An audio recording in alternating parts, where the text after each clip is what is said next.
Well, good morning. Welcome back to Allison Customs. Sitting in a hotel room again. That's for my regular job. So, where are we at? Haven't put out a video in over a month. And it's not that I don't have video footage, it's that I just haven't had time to sit down and edit. And I say I haven't had time, I haven't made time. It feels like every waking minute, I feel like I need to be trying to get stuff packed and moved and on our way, trailers loaded, trying to organize stuff, dispose of stuff that maybe we just don't need anymore, or I don't need in the near future. So I've been selling stuff locally on Facebook Marketplace, and that helps because it puts a little cash in your pocket and it gets stuff that you don't have to try and figure out what to do with cars. And see, I've sold one car, have a second one that might sell, hopefully. Sold some of my tools and stuff out of the shop that are big, heavy stuff. So that's helped because it's fewer trips that have to be made to get all that stuff up there.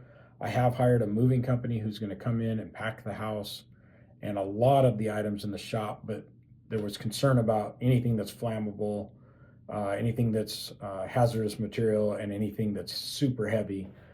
They just won't be able to move it. So or I'd have to pay for it to get them to move it, pay extra for them to move it. Kind of where are we at? That's what I've been up to. That's why you haven't seen a video.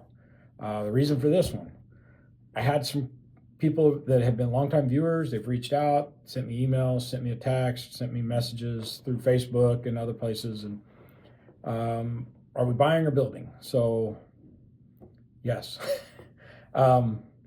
We had planned when we first were going to go up there, we had planned we were going to find some land, we were going to build a house, we were going to build a new shop. And we expected that it would take 6 months to a year to do all of those things. We've just not really been lucky enough to find land that we liked. You either are way out or you're paying a small fortune, not even a small fortune, you're paying a fortune for some of the land. So we've kind of been hemming and hawing where we'd go on that. We found a house. We really liked the house, had a few things that it needed, so it was a very like house, not a love house.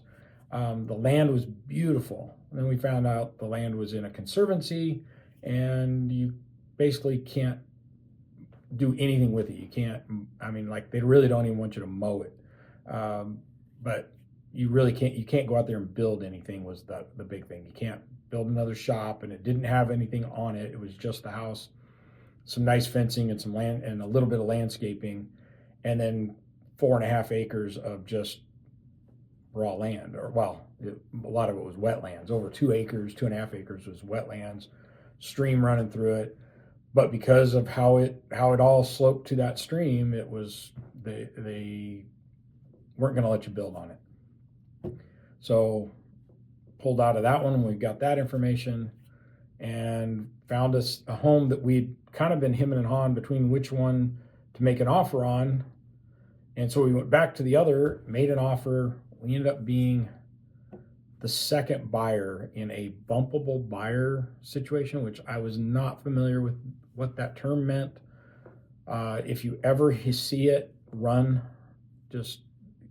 You would be better off to get somebody to punch you in the gut 5 or 6 times than deal with the bumpable buyer as buyer number 2 or however many more they can add on. Terrible situation. You go through all of the hoops to get your mortgage lined up, to get your inspections done. You're spending money getting all this stuff done, only then to get told 2 days ago that the buyer 1 is going to complete their contract, even though they had to, originally they had to sell a house, and they had decided they didn't have to sell the house. They were going to go ahead and complete the contract, and so you're out. So you lose all your money that you've spent. You do get your earnest money back, although feels like we're fighting their realtor to get all the paperwork so we can get that done. And that was, like I said, 2 days ago. It's just not fun. You are doing everything to buy a home, but then you only get to find out that you're in second place and that the buyer 1, the person who could be bumped, they then get 5 days to make up their mind, figure out what they're going to do, and you're just on hold. And if you're like me with my personality, I don't wait well. It's just not my thing. I want to get something done, move on, and get to the next step. So we got our no the 2 days ago. We told them fine. They asked if we'd like to stay in second place in case these buyers fall out. I'm like, no, I've done playing this game. I lived up to my side of the contract, and I'm not interested at all in seeing what else might happen over the next weeks or months. Told them to send the paperwork so we could be out of the contract, and like I said, they're dragging their feet on sending that paperwork, although it's all timed out. There's nothing they can do. There's no recourse on their part to us. You want to settle. Everything has steps, and you want to get them settled and done. So we contacted the original contractor we'd been talking to about building not only the shop but the house, and told him, hey, we're back on the market for raw land, and and or I would buy something that had a shop already on it, that the house was a tear down, as long as the price was right. I mean, I'm not gonna go crazy and spend money that I don't have. That's just I don't like to live that way. I've had to tell a mortgage company, and the mortgage officer works with me at the airline, so we already know each other, which made it easy for getting the mortgage stuff going because I can just talk to somebody that I know, and he's taken really good care of us. But I had to call him and go, hey, the deal's off, we're out, so cancel the mortgage. Call the contractor that was going to build your shop and say, hey, now we're back in the market for raw land, and we still want to build the shop, but the property we were looking at had an existing shop, and it was small. It was 2 bays. I think it was a 12 or 14 foot wide by 38 foot RV garage, and then on both ends you had a pretty good sized door on both ends that went into a side-by-side regular garage that was extra deep, but it was big enough to put a full-size truck in and have a freezer and some toolboxes in it. So a really big 2-car garage, if you will. Anyway, so I was gonna say, well, hey, I have that. I could do like my finish work over there. After something's painted, I could do my assembly over there. Much like today, I keep the Scout in in the garage of the house because I'm assembling it and doing the wiring, but I don't want grinding dust and all that kind of stuff getting on the fresh paint. Anyway, so I was thinking I would do that, and then I would build a 50 by 80 or 50 by 80 would be the same size as what I have. 50 by 60, maybe I would be willing to go down to that size because I have the other space. But if we were building separately, I was going to do a 50 by 100 so that I could have an RV bay as well as 80 feet for doing my shop stuff. Yeah, we're kind of back to all of that idea. Sorry, I had notes here so I could stay on topic. So I was going to build this other shop, and plenty of land for it. It's about 5 acres. Beautiful piece of land. The home was another, yeah, this is okay. This is good enough. Not the home we designed if we were getting to build our own home, but good enough home.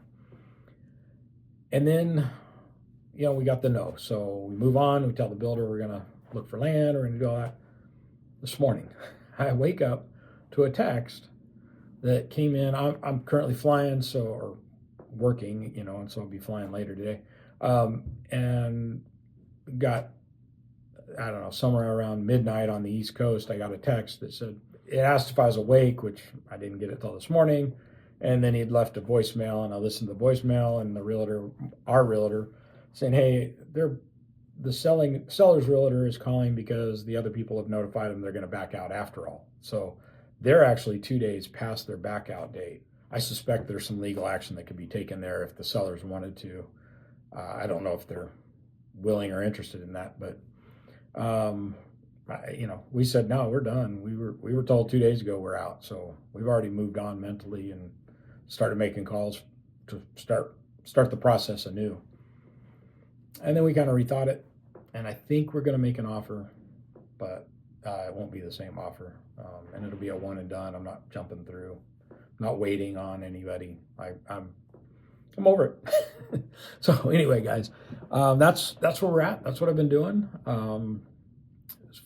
Not a lot of packing, a lot of loading, a lot of sorting through stuff I've stored because I had a place to store it, and now I don't, or I don't want to pay for a place to store stuff that has minimal value. It was worth putting in a tub, a bunch of bushings or something worth putting in a tub and saving because you have plenty of room. But when you add up the value of those and there's $20 inside that tub, the tub is worth more than the value of the contents. Kind of like, why am I moving this? So that kind of stuff has been getting donated, given away.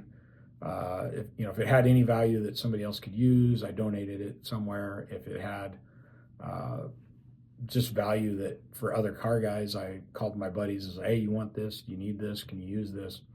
And then after that, if I couldn't sell it, it just went in the trash. So kind of followed a multi-phase thing. I think I probably tried to sell it first and then started the process of giving anything away that I just couldn't figure out what to do with. But anyway, that's where we're at. So it's a 10-12 minute video for update, and I actually will try and sit down here this weekend and get something out to you guys. So the good news is it's really made me double down and get some projects finished. And so you're going to see some of those finished. You're going to see some of them get moved along quite a ways. Hopefully we'll be back to making good automotive content type related videos in the very near future. All right, well, I just finished editing the first 10 minutes of this video. And I realized I'd left out. Thank you. Thank you all for making the journey with us.